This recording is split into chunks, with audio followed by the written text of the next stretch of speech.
ကြားသာသနာဆိုသည်မှာ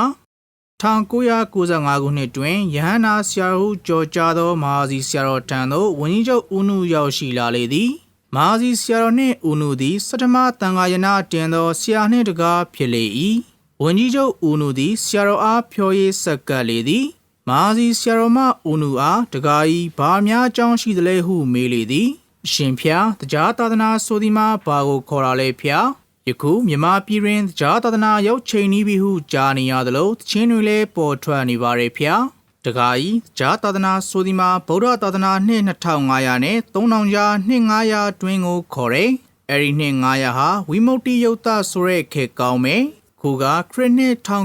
1955သာသနာနှစ်က2499ဆိုတော့နောက်နှစ်ကုန်ရင်သာသနာနှစ်2500ပြည့်ပြီပဲဘလို့ထူးကြလဲဖျား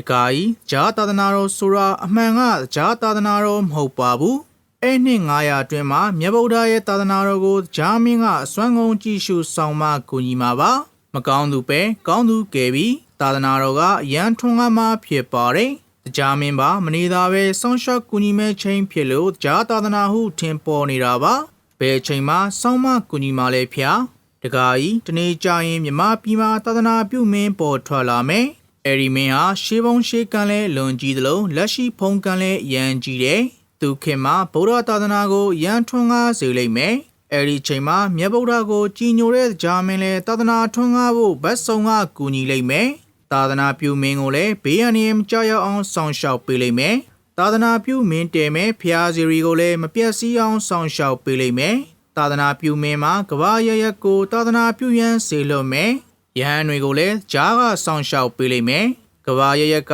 သာသနာပြုမင်းတီဆောင်မဲ့ကြောင်းတွေကိုလည်းစင်ပြေချောမွေ့စေအောင်ဂျာမင်းကကူညီလိမ့်မယ်ဂျာရင်မကပဲတမာရီဝနှကောင်းနှမြတ်တွေဝိဇာပုဂ္ဂိုလ်တွေနဂါရီဘလူးတွေကပါကူညီဆောင်ရှောက်ကြလိမ့်မယ်သာသနာတော်ကြီးနေလိုလာလို့ထင်ရှားမယ်နိုင်ငံစုံကလူမျိုးတွေမြမပြည်ကိုတရားလာကျင့်ကြမယ်လေလာကြမယ်သာသနာပြုမင်းကိုဂျာမင်းကဖြူစင်တောက်ပတဲ့စင်ဖြူတော်ခုနှစ်စီးပေးလိမ့်မယ်ထိုစင်များသည်တောနက်များတွေမှမွေးဖွားပေါ်ထွက်လာမယ်သာသနာပြုမင်းမရှိသည့်နောက်ပိုင်းမှာလည်းဂျာမင်းကဆက်လက်ဆောင်မကြည့်ရှုလိမ့်မယ်လို့ပြောကြားခဲ့ပါတယ်